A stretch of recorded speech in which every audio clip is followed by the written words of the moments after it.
paix et joie man maa ngi tudd Blaise Silva di vice coordinateur nitu dëgg valeur di membre collectif du peuple askan wi non à l'homosexualité dama bëgg ñëpp ne non à l'homosexualité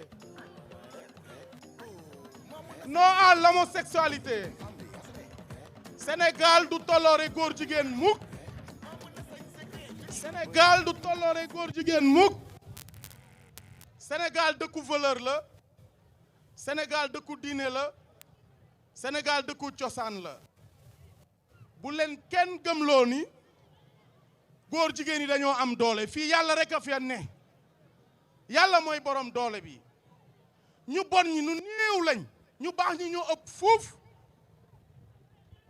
kon yooyu ay waxu naxa saxanda la moo tax ñuy wax naan suñu premier ministre bi nga xamante ni mooy Ousmane Sonko moom daf ñu ne woon bés buñ ko mayee majorité assemblée nationale li muy njëkk a def mooy criminaliser homosexuel yaakaar naa ni def nañ ñaari at ci pouvoir bi déggoo leen kenn ku wax ci wàllum ngóor jigéen bis ni ki tey Guy Marius Sagna mi doon nax askan wi naan activiste la bis ni ki tey man Blaise Silva dee leen ko wooye Guy français ndax un bon activiste un bon patriote un bon révolutionnaire du siège CEDEAO képp kuy siège CEDEAO yaa ngi lekk xaalisu France kon Guy Marius Sagna gëmatul France dégage bu mu doon wootee loolu il faut mu leer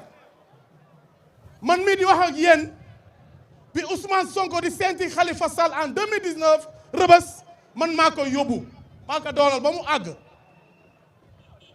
ñun Sénégal lañ gëm Afrique lañ gëm waaye valeurs yi dañ ko war a ñoŋal mënuñu criminaliser viol criminaliser vol de bétail bu ñu waxee góor jigéen ñu naan non c'est-à-dire xam nga dafa sensible mais est-ce que mës ngeen gis ñu jàpp nit ku bëtam yi xonk tëj ko naan ko tox ko du yàmbaa nga et pourtant dañoo criminaliser drogue buñ criminaliser góor jigéen mooy dañuy ñàkk suñu dëkk xam nga ni buñ criminaliser loon góor jigéen tubaab boobu noonu ñu wax naan dafa yor feebar bu bonam boobu ñëw fii delluwaat bu ko leeroon ni Sénégal dañ ko criminaliser du fi teg tànkam waaye comme nag Sonko moo ne l'homosexuel est toléré moo tax góor jigéen ñi di lappi mais fii góor jigéen du fi lappi fi ay góor yàlla ñoo fi nekk fii ay góor yàlla ñoo fi nekk fii dëkku maam Serafal la fii dëkku Serigne Touba la fii dëkku Alaaji Malick la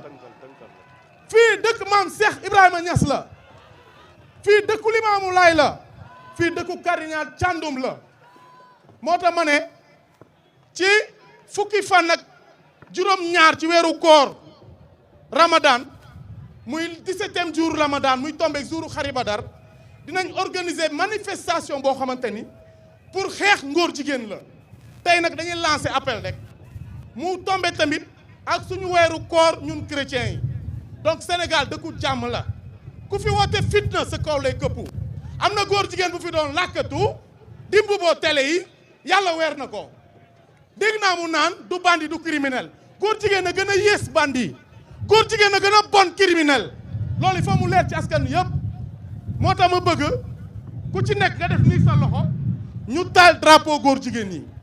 Merci.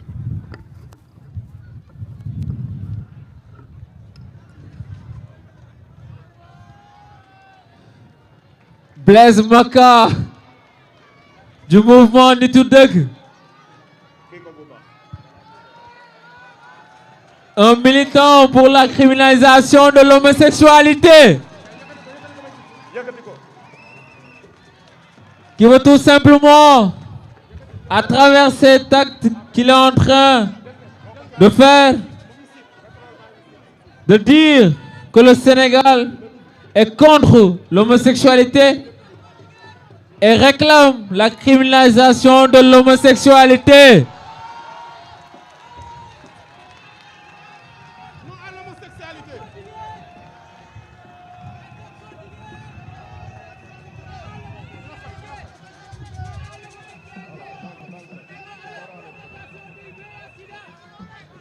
Nous disons non à l'homosexualité.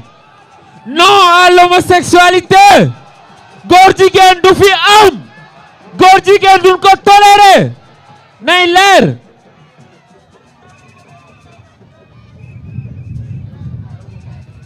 déedéet ñun góor jigéen du fi am.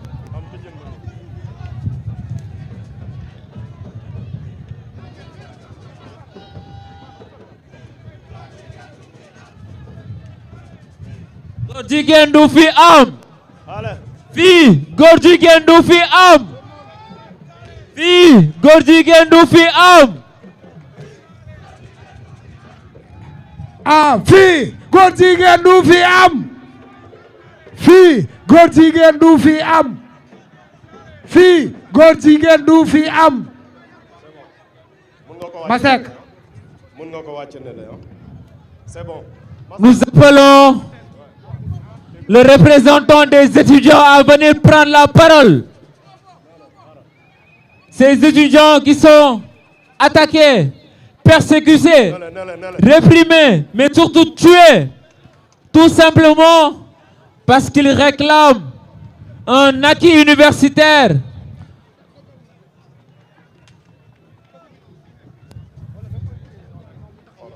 Yoro Niang, représentant des étudiants.